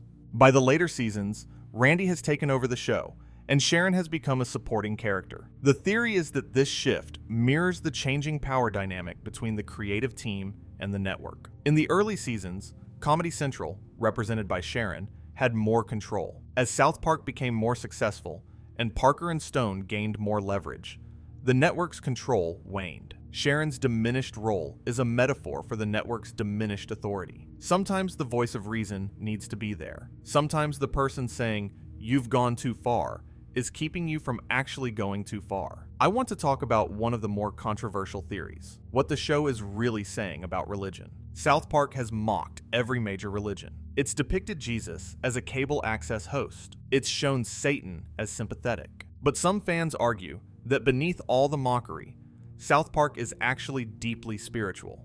The argument, South Park takes religion seriously enough to engage with it. A show that truly didn't care about religion would ignore it. The questions the show asks: is there a God? Is there an afterlife? Does morality matter? Are the fundamental questions of religious philosophy. Jesus in South Park is a good person. He's kind. He cares about people. That's not an atheist portrayal. That's a portrayal from someone who takes the idea of Jesus seriously enough to imagine what he'd actually be like. The theory extends to the show's treatment of evil. Satan isn't one-dimensional. He has emotional needs. He wants to be loved. The show depicts the ruler of hell as someone trying to figure out his life, a far more nuanced take than Satan is pure evil. Some fans argue this reveals Parker and Stone's actual theological position, that good and evil are real, but they're not as simple as most religions claim. That understanding evil is more important than condemning it. I'm not sure this reflects their actual beliefs, but I think the theory is right about one thing. South Park takes the big questions seriously. It uses comedy to explore them, but it doesn't use comedy to dismiss them. Because South Park has been called conservative, liberal, libertarian, nihilist, and apolitical, often in response to the same episode. And fans have constructed elaborate theories about what Parker and Stone actually believe. The most common theory is that Parker and Stone are libertarians. They're skeptical of government, suspicious of organized religion, opposed to political correctness, and contemptuous of both the left and the right. The show mocks environmentalists and climate deniers. It mocks gun control advocates and the NRA. It mocks feminists and misogynists. It mocks everything, which fans interpret as a libertarian commitment to individual freedom over collective action. But there's a competing theory that the show isn't libertarian at all. It's nihilist. That Parker and Stone don't actually believe in anything. That the show's both sides approach isn't a philosophical position, but an absence of one. The show attacks everything because attacking everything is easier than defending something. And the "I learned something today" speeches at the end of episodes, which usually arrive at a moderate, common-sense conclusion, aren't genuine moral positions. They're performative.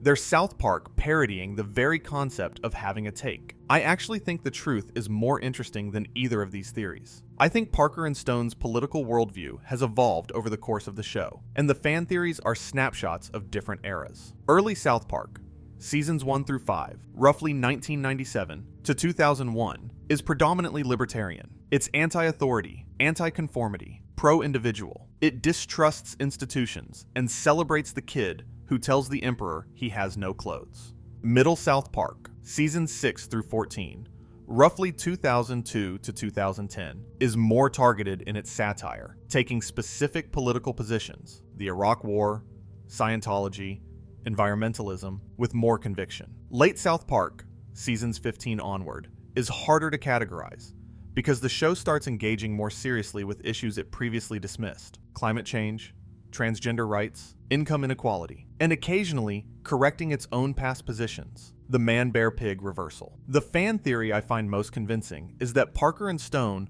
aren't driven by ideology, but by frustration. They make fun of whatever frustrates them in the moment. If liberal sanctimony is frustrating them, they mock liberals. If conservative stupidity is frustrating them, they mock conservatives. If both sides are frustrating them equally, they mock both. The show isn't a political philosophy, it's a mood. And the mood changes week to week, which is why the show's politics seem so inconsistent. They're not inconsistent, they're situational. Parker and Stone aren't asking, "What do we believe?" They're asking, "What's pissing us off right now?" This reading actually aligns with the Randy is Parker theory I discussed earlier. Randy doesn't have consistent politics. He chases whatever trend excites him this week. Last week, he was a civil rights activist. This week, he's a weed farmer. Next week, he'll be something else entirely. And Parker, through Randy, is acknowledging that his own engagement with political and cultural issues is similarly mercurial. He doesn't have a fixed position. He has reactions. And the show is a chronicle of those reactions, week by week, year by year, for almost 30 years. There's one last theory I want to leave you with before we close, and it's not about the show's plot or its characters or its politics. It's about its format. And specifically, it's about what the show's rapid production cycle, the legendary 6-day turnaround, documented in Arthur Bradford's 2011 documentary 6 Days to Air, means for the nature of the show as a creative work. The theory is this: South Park is the most honest show on television because it doesn't have time to lie. Most TV shows go through extensive development. Scripts are written, rewritten, noted, workshopped, table read, rewritten again. By the time an episode airs, it has been processed by dozens of people over months. The rough edges have been sanded off. The provocative ideas have been tempered. The jokes that made people uncomfortable in the writer's room have been replaced with safer alternatives. The final product is polished, professional, and fundamentally dishonest because it's been optimized for audience comfort rather than creative truth. South Park doesn't have time for any of that. What Parker writes on Monday is what airs on Wednesday. There's no safety net, no notes process, no corporate interference. The show is a direct transmission from one man's brain to the screen. And that directness, that rawness, is what gives the show its unique quality. It feels alive because it is alive. It feels dangerous because it is dangerous. It feels honest because the creator didn't have time to second guess himself, to soften the edges, to wonder whether this week's joke might offend somebody. The fan theory extends this observation into a broader philosophical claim that all great art requires this kind of directness, that the act of polishing and processing and revising doesn't improve creative work, it domesticates it. That the worst South Park episodes, the ones that feel half-baked, the ones that don't quite work, are more artistically valuable than a lot of perfectly executed, perfectly boring television, because at least they're real. At least they came from somewhere genuine. At least they took a risk. I don't fully agree with this theory. I think revision and polish have their place. I think some of the worst South Park episodes would have been improved by an extra day of work. But I understand the theory's appeal. And I think it captures something true about why South Park endures when so many of its imitators have faded. The show isn't better than everything else on TV, but it's more real. And realness, in an entertainment landscape dominated by focus-tested, algorithm-optimized content, is the rarest quality of all. There are theories I haven't had time to cover tonight in the depth they deserve, and I want to at least sketch them before we close, because some of them are too good to leave out entirely. The Princess Kenny theory. In the Black Friday trilogy, Black Friday, A Song of Ass and Fire, and Titties and Dragons, which aired in November and December 2013, Kenny adopts the persona of Princess Kenny, a fantasy princess with a wig and dress similar to Princess Zelda.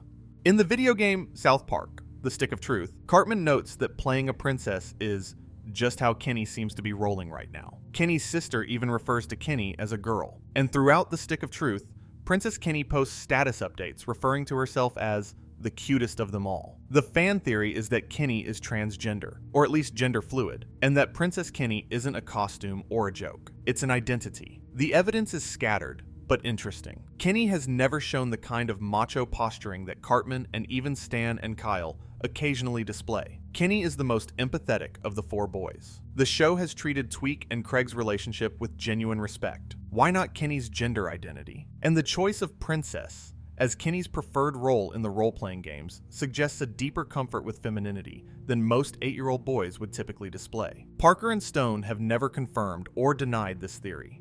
And the show has treated Princess Kenny with a mixture of comedy and genuine respect. The character is never mocked for wanting to be a princess, even by Cartman. Whether this represents a deliberate creative choice or just a sustained joke is, characteristically for South Park, left ambiguous. The theory lives in that ambiguity, and the ambiguity is, arguably, more interesting than a definitive answer would be. The theory about Cartman's endgame is one I want to explore more deeply than I have so far, because over 27 seasons, the show has incrementally escalated Cartman's evil without ever fully resolving it, and fans have developed competing theories about where his arc is heading. Theory 1, Cartman will die. Some fans believe the show's ultimate conclusion will involve Cartman being killed by his friends, by karma, or by his own hubris. The post-COVID specials seem to tease this direction, showing a future where Cartman had seemingly reformed, become a rabbi, started a family, only for it all to be revealed as another manipulation. When his con unravels and he ends up homeless, some fans read that as foreshadowing. Theory 2, Cartman will be redeemed. A smaller but passionate segment believes the show is building toward genuine redemption. They point to moments of apparent genuine emotion, his grief over Kenny and Kenny dies, his secret rescue of Kyle's family, his relationship with Heidi. The redemption theory says the show is playing the longest possible game, making Cartman so irredeemably awful that his eventual transformation will be the most surprising moment in the show's history. Theory 3, and this is the one I find most compelling. Cartman will never change. And that's the point. Cartman is South Park's comment on the nature of evil itself. He's not being set up for resolution.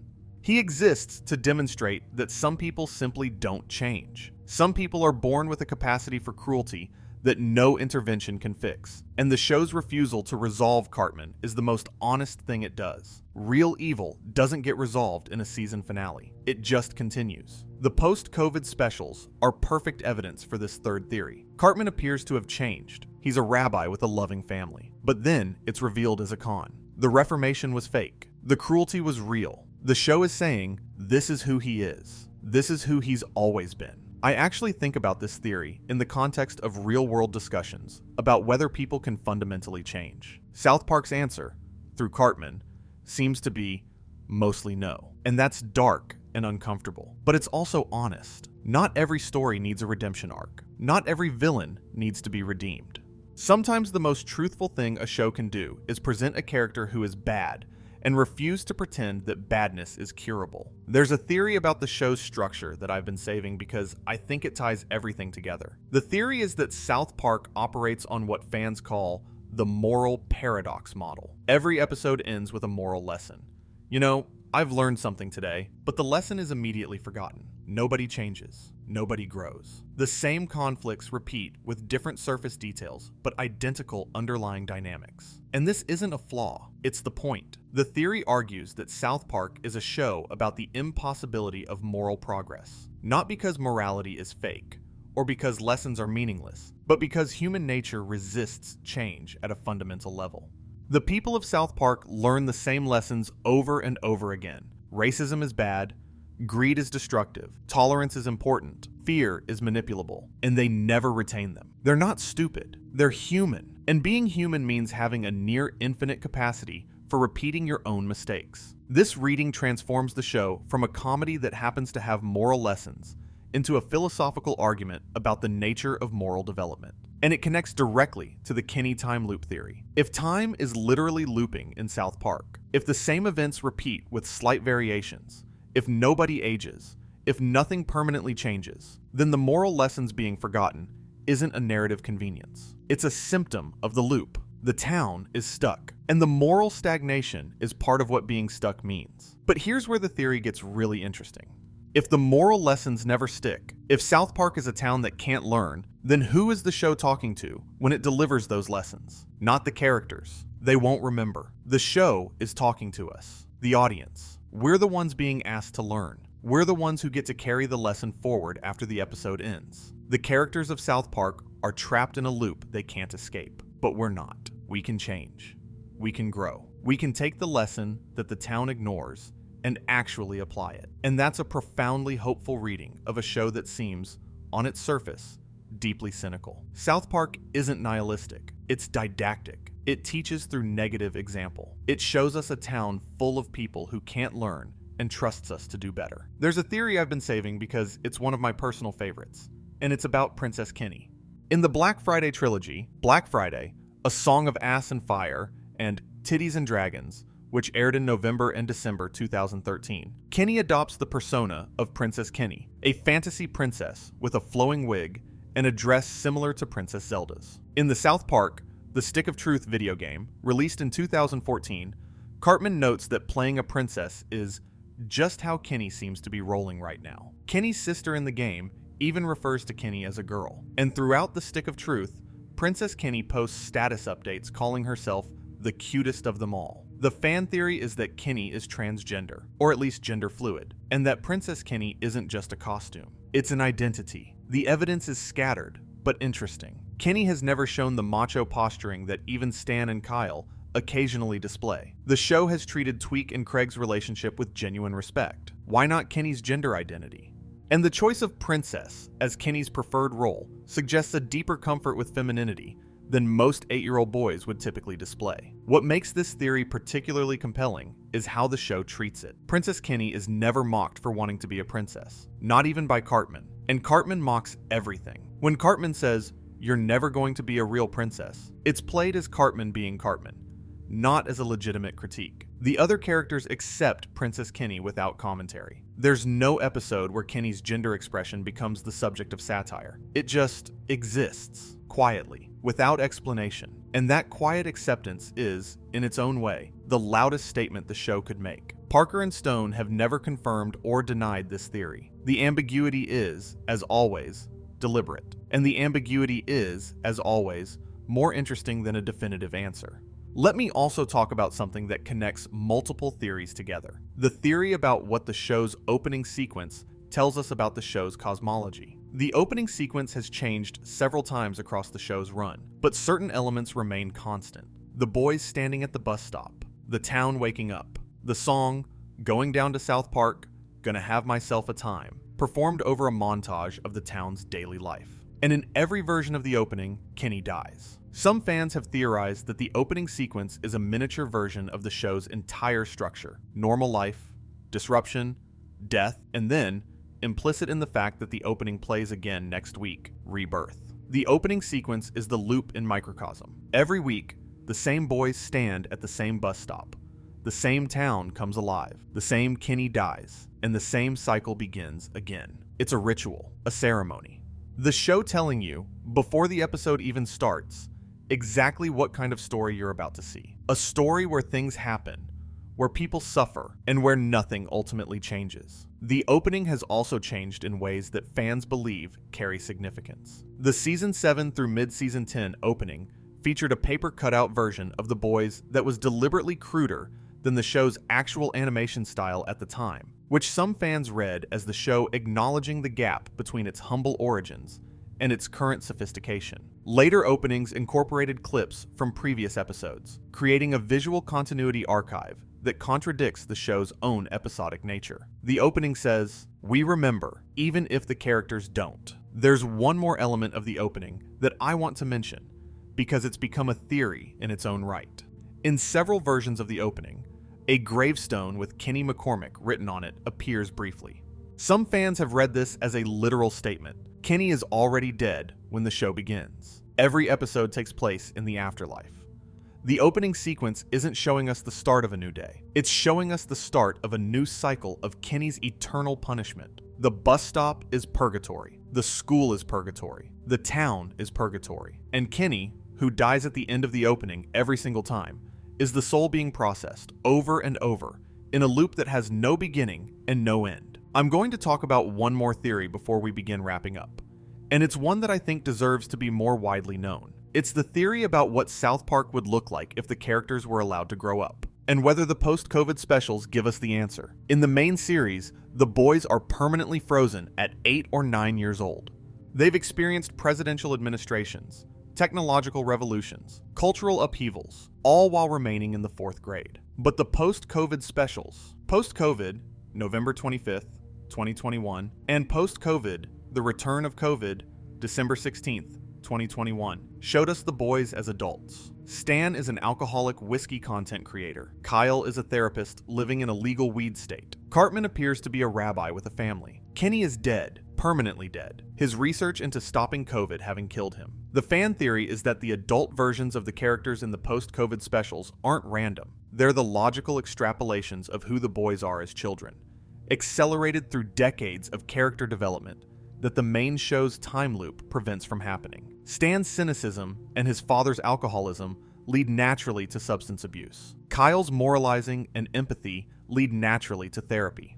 Cartman's manipulation leads naturally to the most elaborate con of his life, pretending to be a devout religious man to make Kyle feel guilty. And Kenny's selflessness leads naturally to the ultimate sacrifice. The theory extends this further. If the time loop is preventing the boys from growing up, then the post-COVID specials show us what happens when the loop breaks. And the answer is, the same dynamics that define the boys' childhood define their adulthood. Stan is still depressed. Kyle is still trying to fix everyone. Cartman is still manipulating. Kenny is still dying. The characters don't change. They just age. And the aging doesn't improve them. It just gives them more sophisticated tools for being exactly who they've always been. This is either deeply pessimistic or deeply truthful, depending on your perspective.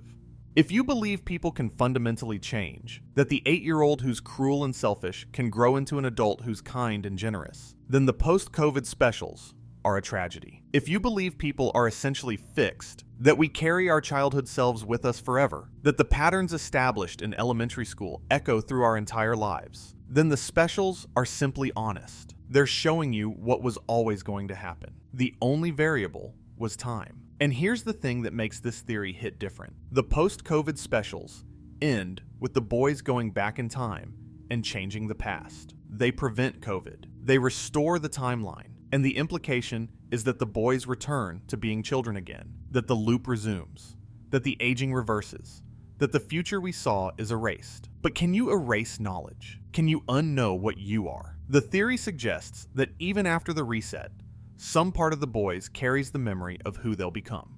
Stan knows he'll be an alcoholic. Kyle knows he'll be lonely. Cartman knows he'll never change. And Kenny knows he'll die. They carry their futures inside them like seeds. And every episode we watch, every adventure, every scheme, every moral lesson that's immediately forgotten is another day in the garden where those seeds are waiting to bloom. I've been thinking about this a lot as I've been putting this video together, and I want to share something personal before we close. When I started researching South Park fan theories, I expected to find a bunch of amusing Reddit posts and clickbait articles. What I actually found was a community of people who love this show with an intensity that borders on devotion. People who have spent years, actual years, mapping visitor appearances, tracking continuity callbacks, building databases of Kenny's deaths, charting the emotional arcs of characters across 27 seasons. These people aren't wasting their time.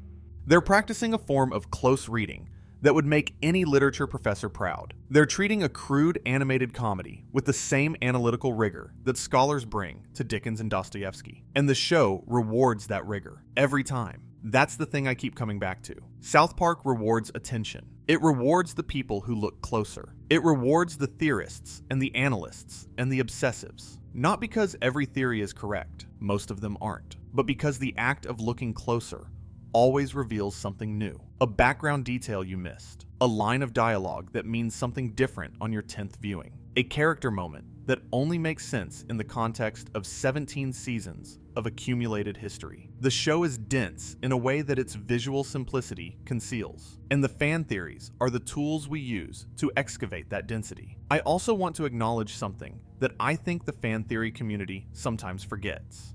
These theories are fun. They're genuinely, seriously fun. The process of constructing a theory, of finding a pattern, building an argument, defending it against counter-arguments, refining it based on new evidence, is one of the most enjoyable forms of intellectual play available. It's puzzle solving, it's detective work, it's creative writing in the guise of analysis. And the fact that the subject is a show where a kid in an orange parka dies every week doesn't diminish the intellectual satisfaction. If anything, it enhances it. Because the contrast between the show's surface absurdity and the depth of the theories built around it is itself a kind of joke, one that the fan community is in on. Parker and Stone would probably laugh at this video. They'd probably say we're overthinking things.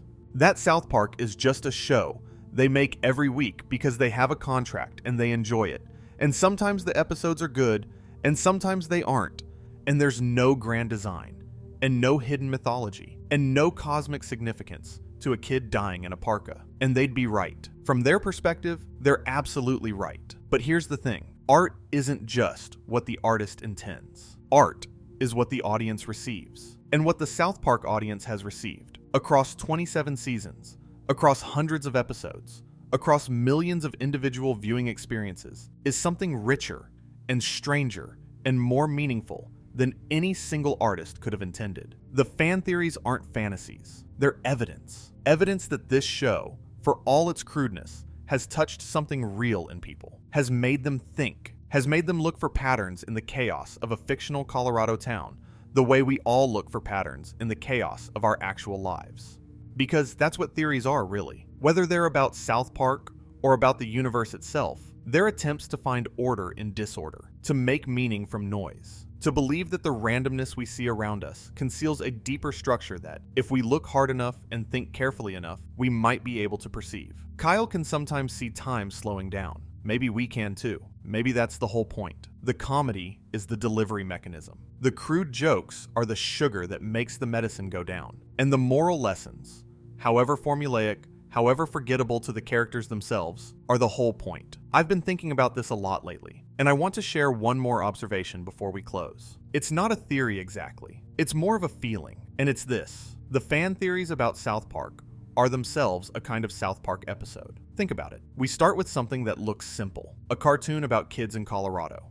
We dig beneath the surface. We find connections we didn't expect. We build elaborate arguments. We go down rabbit holes. We emerge with a new understanding of something we thought we already knew. And then, like Kyle at the end of an episode, we stand there and say, you know, I've learned something today. And next week, we'll do it all again with a different topic. And the week after that, and the week after that. Because the learning never stops. Because there's always more to find. Because the simple things are never as simple as they look. South Park teaches us that by refusing to be simple itself, under the construction paper surface, there are layers. Under those layers, there are more layers. And under those, there are fan theories. Hundreds of them. Thousands of them. Each one a tiny act of love from someone who looked at a crude cartoon and saw something worth thinking about. Every theory we've discussed tonight is wrong, probably. Kenny isn't really freezing time.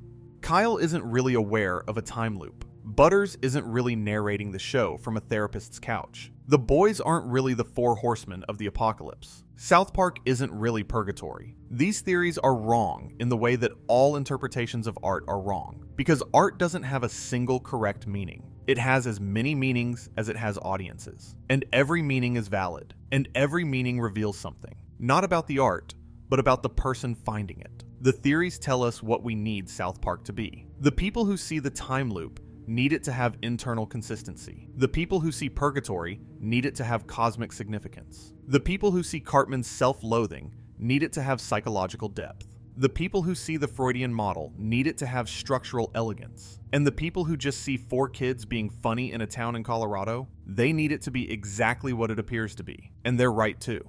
South Park is all of these things, and none of them. It's whatever you need it to be. That's the magic. That's the trick. That's why the theories never stop. Because the show keeps giving us new material, and we keep finding new patterns, and the patterns keep teaching us new things about ourselves. And maybe that's the deepest theory of all. Maybe the town of South Park exists for the same reason the show does. Not to provide answers, but to make you think, to sit with uncertainty, to wonder. Some questions aren't meant to be answered. Some mysteries are better left open. And some shows, the rare ones, the ones that last for decades and still surprise you, are better experienced than explained. South Park is one of those shows. It doesn't need our theories to be great, but our theories need it. And in that asymmetry, in the fact that we need South Park more than it needs us, lies a truth about the relationship between art and audience that no theory could ever fully capture. We watch, we theorize, we argue, we laugh, we wonder, and then we watch again. Because there's always something we missed. Because the show is always one step ahead. Because Kenny is always dying. And Kyle is always seeing time slow down. And Cartman is always scheming. And Stan is always standing there, watching it all unfold, trying to make sense of a world that refuses to make sense. And if you're lying in bed right now, half asleep, turning one of these theories over in your mind, if you're thinking about Kenny dying and being reborn, about Kyle seeing time slow down, about Butters sitting in a therapist's office decades from now, trying to explain the town where he grew up, then the show has done what it set out to do. It's gotten inside your head, and it's not coming out. Thank you for watching this. Thank you for caring enough about a show made of construction paper to spend 2 hours thinking about what it might secretly mean. Thank you for being the kind of person who looks for patterns in the chaos. That's who we make these videos for. I want to leave you with one thought. Every theory we discussed tonight, every elaborate construction, every careful argument, every connection drawn between episodes separated by decades, started with someone watching an episode and noticing something. A line that didn't quite fit, a background detail that seemed deliberate, a character moment that felt heavier than the comedy around it warranted. Someone noticed.